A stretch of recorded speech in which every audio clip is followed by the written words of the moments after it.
Hello, my friends. Welcome to Lindy's Magpie Reads. If you're new here, this is a place where I talk about books and sometimes a few other things besides. And today, I'm going to start by talking about knitting, and then I'll get to the books. There are chapter headings, so you can skip to the books if you're not interested in knitting. So, I had a week-long visit here from my sister Simone, and she and I had a great time knitting together. She's such an excellent craftsperson. For example, we were at one of the yarn stores here in Victoria, where I live. It's called Knotty by Nature. That's Knotty. And this shop has spinning and weaving classes. In fact, a spinning class was going on while we were there at the shop. And they also sell some items that are already knitted up. And that was a fabulous pair of socks. I'll post a picture in here. And so even though I could tell they were going to be too short for my foot, Simone talked me into buying them. She said, oh, it's so easy to knit a new, longer foot. So I got them, and she did all of the knitting, and I just love these socks so much. They're just beautiful and comfortable. When I moved here from Edmonton 2.5 years ago, all of my yarn would fit into a big Rubbermaid bin. And I have been conscientious about not getting too much yarn. So even though last year in January at my Fiber Guild's auction, I did get quite a bit of yarn, but I have been focusing on knitting with what I've got. So I did talk about the End Times cardigan that I made I talked about it in a previous video. But one thing that takes a lot of room is bulky yarn. And I had quite a bit of yarn that I had dyed myself, a soft spun yarn. I made another sweater, and this is all that's left of it, of the leftover yarn. So I'm quite pleased with myself. I will tell you about this yarn. I did take out some of the sweaters that I've made with it in the past. Back in 2020, I made this raglan sleeve, and then I dyed some of that yarn with Brazil wood, and I made this with an intarsia design in the front. Might have seen me wearing that one on some of my videos. I made a cardigan that my sister has, and I've had so much fun dyeing, doing natural dyes, not the death type of dyeing. So, for example, this is dyed with cochineal. This is, red is from madder, some logwood, dandelion, spruce branches.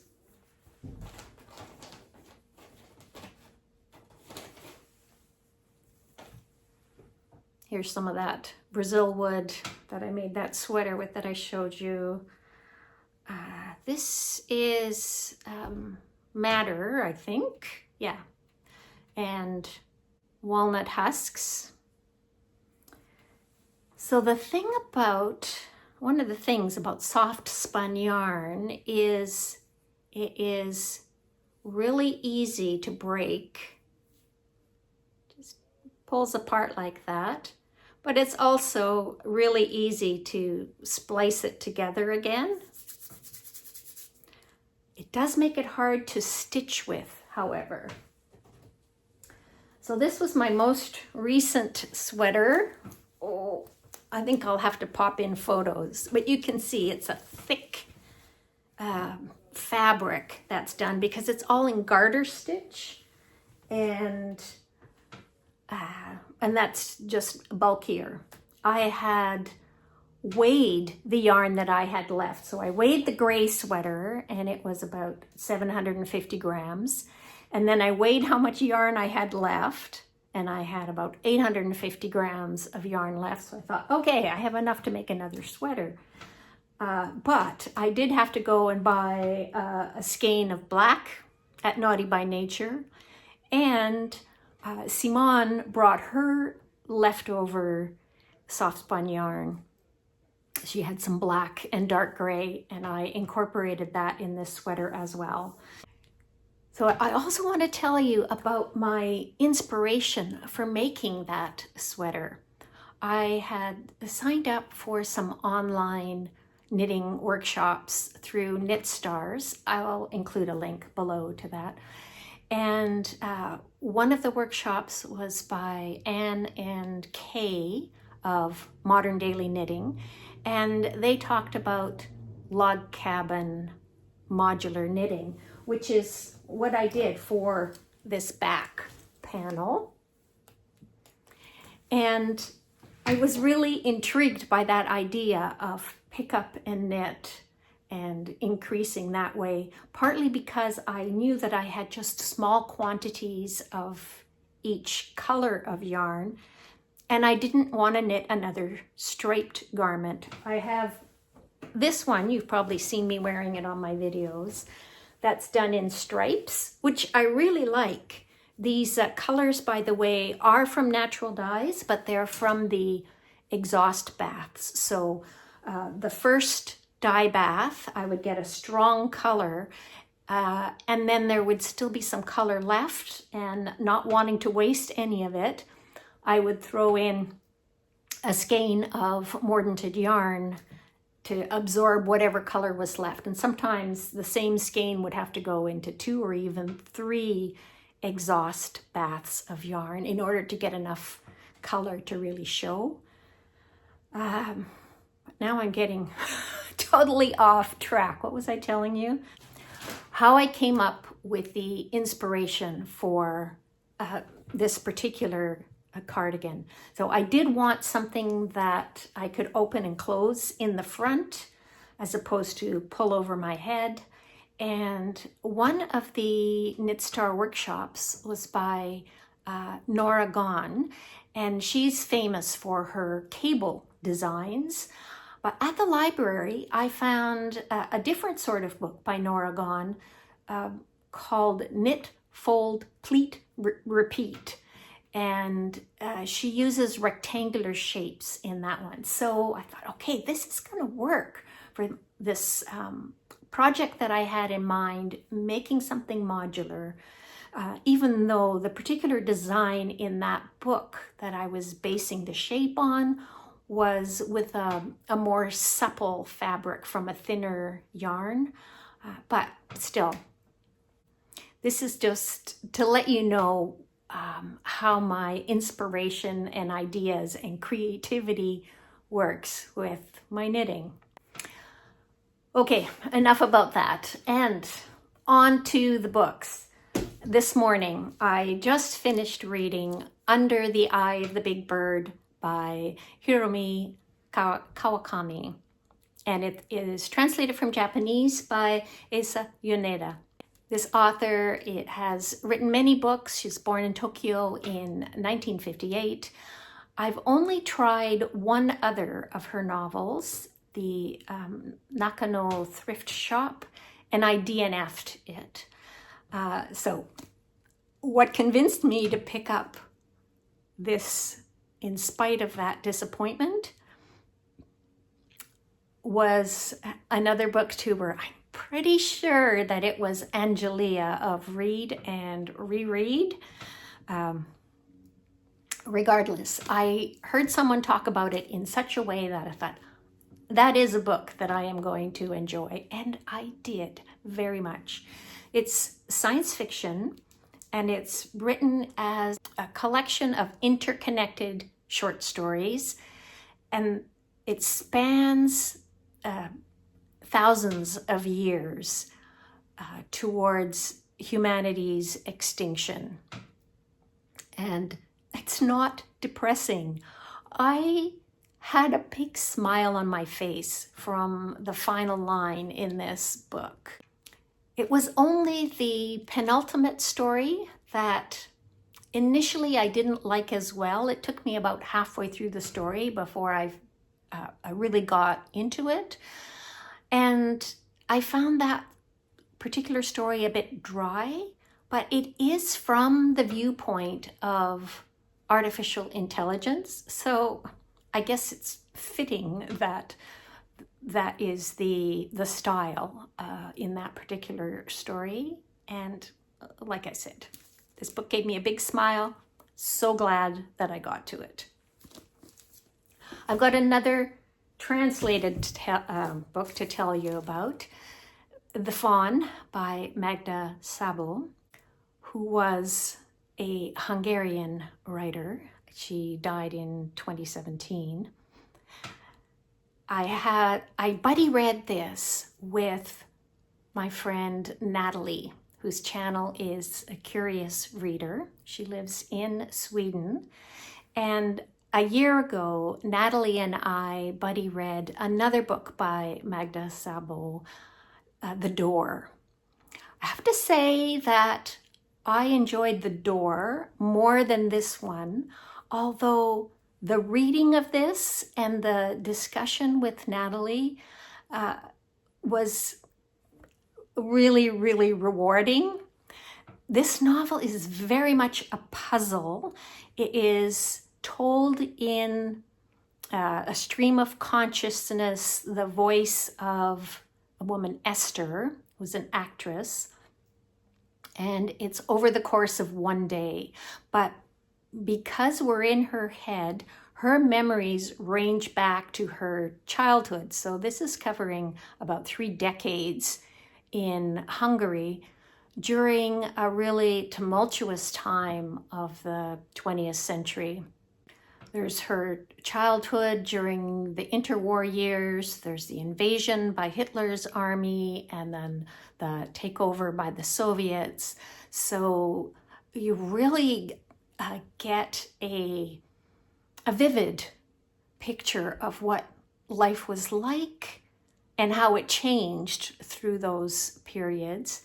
But sometimes within the space of a paragraph, her memories would shift from 20 years ago to present day, and you had to really scramble to keep up. There's quite a long dramatis personae that's at the start of the book, and I'm so glad that it was there because I kept flipping back. Okay, who's she talking about now? I think the translation is excellent. It was translated by Lex Rix, who also translated The Door. And the writing is just, well, look at all my flags. So this is just from I've taken out all of the first part. This was just the last section that Natalie and I discussed. There was so much that really struck me in the writing, in the content. Another huge benefit of having a buddy read or a book club to discuss a book is you can talk about the ending. I'm, of course, not going to talk about the ending here. I'm not going to give spoilers, but I am going to say that my interpretation of what happened at the end of this book was unsatisfying to me. And Natalie interpreted it differently. And so after I looked at it from what she had said, I felt much better about the book. So I won't say any more about that, except even though I like ambiguous endings, sometimes it might mean that my mind goes off into maybe a direction that the author didn't intend. I don't know. In both The Door and The Fawn, there's a relationship between two women that is so intriguing. In this one, childhood friends and into adulthood, where, well, I said friends, but it's more like enemies and friends together, a little bit like in the Neapolitan novels, the Italian series. Esther is such a memorable character. So for those of you who are into character, setting, language, you've got all of that here. And there's quite a bit of tension in it as well that carries you through, because you're always trying to figure out, who is she talking to? Where is this headed? What's going on? So the puzzle, the mystery of that. Yeah, I recommend it. Okay, so there is an actress in this book as well. This is Kate Cayley property.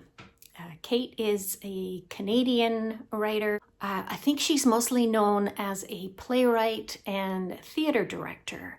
And that really comes through because her dialogue is spot on in here. And the actress that I mentioned is one of a whole group of characters.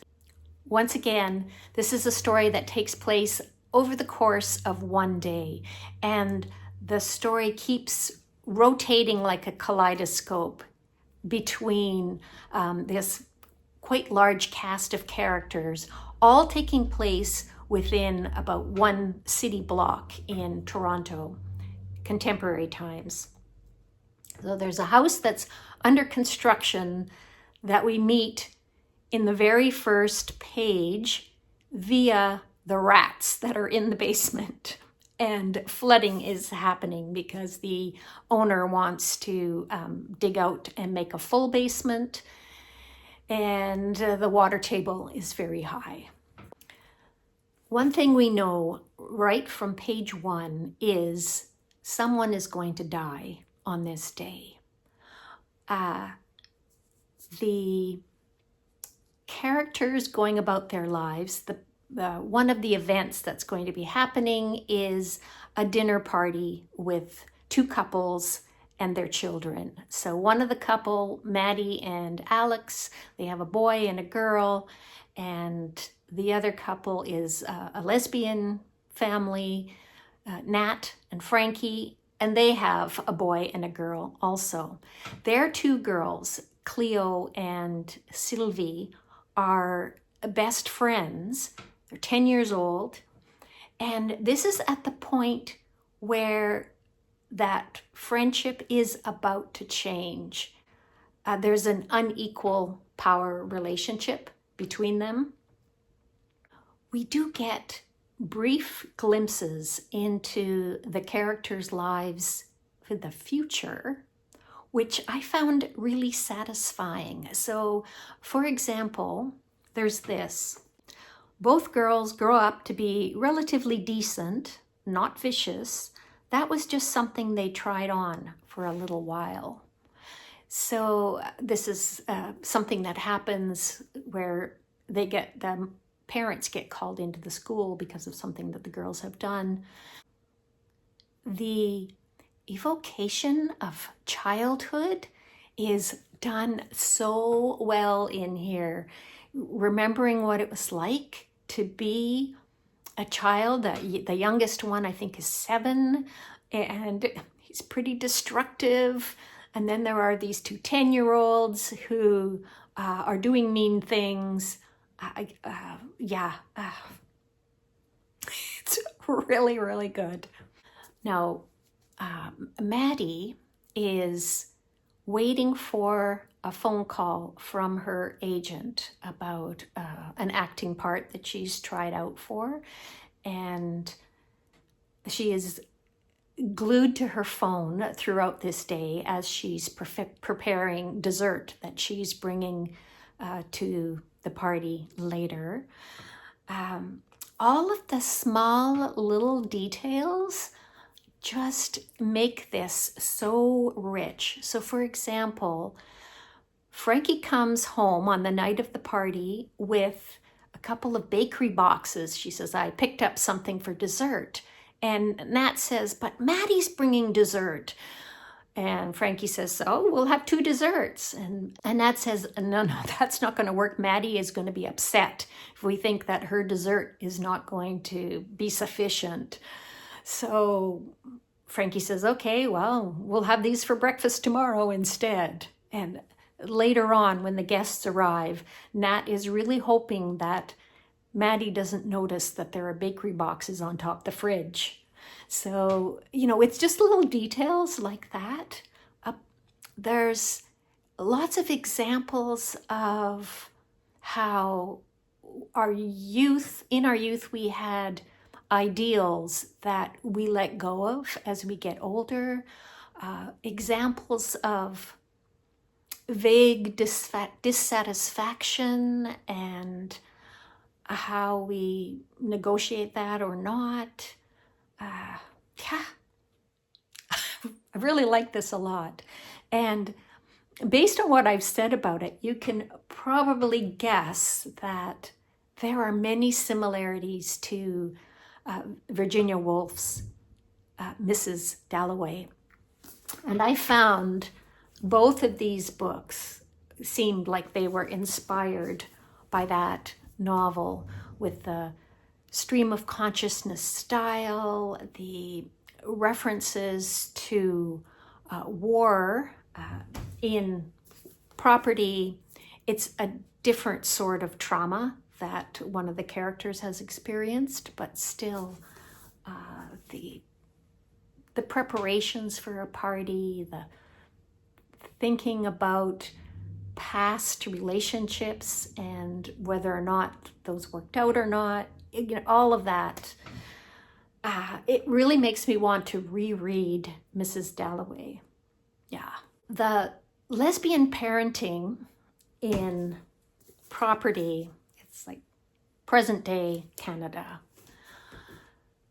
There is so much that has changed. So in this next book, A Family Matter by Claire Lynch, this one depicts a lesbian mother in 1982 in England. And a much sadder circumstance.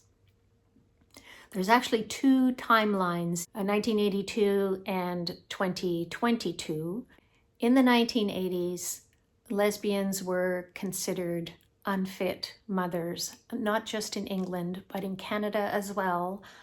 I knew women who had their children taken away from them. So this really hit home in the current timeline of Family Matters. The daughter in question is now an adult and finds out what happened with her mother. She gets the whole story. It's not a long book. It's well crafted. And the reason I picked it up is because I saw it on Scott's channel, Gunpowder Fiction and Plot, and it was on his best books of 2025. So I was really glad that my library had the digital audiobook that I could check out and listen to and enjoy. My friend Jessica, by the way, listened to the audiobook for Cayley's Property, and she said that because of this rotating cast of characters, she found it quite difficult to keep track of who was who and what was happening. So I'm not going to recommend the audio for that. I haven't listened to it, but I do recommend the audio for Claire Lynch's A Family Matter. I have another buddy read to tell you about, State of Emergency by Jeremy Tiang. Wow. Okay, so this is another story that is told in a series of stories. There are 6 chapters in here, and each could stand alone as a short story, but it is definitely a novel about an extended family in Singapore and Malaysia. It goes from the 1940s to the present. There are queer characters in this book. And at the end of it, I wept. So yeah, get out the box of Kleenex and pick this up. I heard about it because the author was at the Vancouver Writers Festival in October. And my friend Kathy was at the same event. And unbeknownst to me, she had also purchased a copy of this. When I bought this copy and got Jeremy to sign it, I had planned on reading it and then sending it to Freddie, of a slow reader in Malaysia. But when I contacted him, he said he already had a copy of the book. This came out more recently in North America, so he had the original edition. Anyway, the 3 of us, Kathy, Freddie, and I, did a buddy read of this, and it's fantastic, especially to have Freddie fill us in on particular details, although really you don't need anything extra to get so much out of this book. The 6 characters are all really different from each other and interesting, and yeah. I really enjoyed this book. And in one scene in here talking about contemporary Singapore, the MRT, the mass transit, is described as being like something out of science fiction, with giant TV screens and advertising jingles playing. And it just happened that the audiobook, one of the audiobooks I was listening to as I was also reading State of Emergency, is Fahrenheit 451 by Ray Bradbury. This book was written in 1953. It's a dystopian classic. It was the first time that I'd read it. When I was in my teens, I read a whole bunch of Ray Bradbury, but I never got around to Fahrenheit 451. And there are parts in there where he predicts things from the future so well, like earbuds, giant screen TVs, and subways that are really fast and efficient. So yeah, props to him. In general, I found that this book did seem a bit dated, but I think it's because the idea that society gets to a point where they don't appreciate books, they consider them dangerous, burn them. It's been taken up in so many other novels, and to a certain extent in real life, that might be the reason why it felt dated. I'm not sure. The recording that I listened to, this was a new one done in 2025, recorded by an actor, Penn Badgley, and he did a great job. So I'm not sorry to have finally read it. I feel like, okay, now I know. You know, that, do you get that feeling when you finally get to a classic that it feels like everyone else has read except you? Anyway, I've also been watching some online Vancouver Writers Fest digital festival events. So these were events that were recorded at the October Festival, and you could purchase access to watch them online. One of them was on book banning and censorship. The people involved are Ira Wells, who wrote the book on book banning, Mike Curato, who is a gay Filipino-American who wrote Flamer and Gazians, and Jeremy Tiang, who wrote State of Emergency. And the moderator is Marion Botsford Fraser from Penn, Canada. So I just noted down a few things that really struck me that I wanted to share with you. So Ira said book bans are symbolic violence against people a group wants to exclude or who the group thinks don't belong in our society. And then Mike, whose book Flamer for a while was the most banned book in the world, said it doesn't feel like symbolic violence to him. It feels very personal.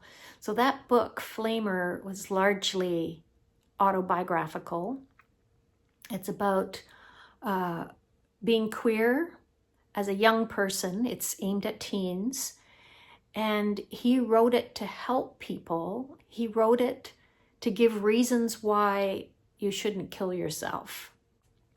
Marion asked, why is it that even though books are less important to people now in our society, fewer and fewer people read books, why is there such a focus on banning books? Ira said there still is a recognition of the power in books, but he thinks even more than that, the reason is that it's something that can be controlled. It's something physical. The average teen reads a book for 6 minutes a day. They're spending 6 hours a day on social media and the internet. How do you control social media on the internet? It's so much easier to control a book. So further to that, Jeremy, who had talked about censorship in Singapore, where he grew up, he said books and plays aren't as heavily censored as film and TV because there's a recognition that there's just not that many people that read books and go to the theater. So it's a bit sad about that, somebody who loves books. He also said that when State of Emergency was translated into Chinese and published in Singapore, he was thinking that he would seek a publisher in China for it as well. But it was right around the time that Viet Thanh Nguyen's book, The Sympathizer, got banned in China. And his friends there said, don't even try to publish in China right now. It's not going to happen. Jeremy said that he grew up knowing that you always had to be careful about what you said. And so self-censorship becomes an issue at that point. He said the reason he doesn't live in Singapore now, he lives in New York City, is because he wants to have creative freedom. I totally understand that. Yeah. Freedom to Read Week is coming up in Canada in February. Maybe I'll talk more about that in another video. I'm just going to end with a little bit more about knitting and our dog, Joni. So when I was knitting this sweater, I had balls of yarn in a bowl on the floor. And Lori and I went out, we came back, and the dog had moved the yarn all into her dog bed and chewed it up. So fortunately, it was easy to repair strands of wool that had been chewed on. And from then on, I made sure not to leave the yarn where she could get at it. I already knew that our cat was really intrigued by the pom-poms that I put on one of the shawls that I had made. And so when I left the shawl over the back of a chair, I kept the pom-poms inside so she wouldn't be after it.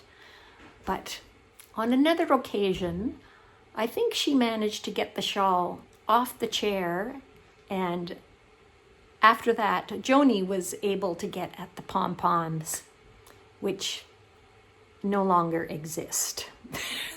It just got totally chewed up. So Simon knitted up a pair of slippers from some of my yarn stash, and I knitted a couple of pairs of slippers as well.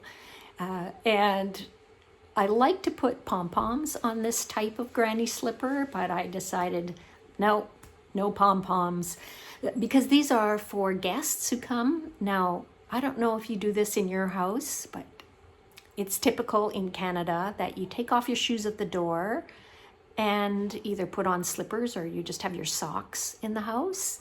So for guests, now I have some slippers to offer them. But if I put pom-poms on, I would have to keep the slippers in a place where the dog can't get at them, so no pom-poms. Thank you so much for watching, everybody. I really appreciate hearing from you. So if you've got anything to say, even if it's just, hello, I watched your show, please say so in the comments. And happy reading, everybody. I'll see you all again soon. Bye for now.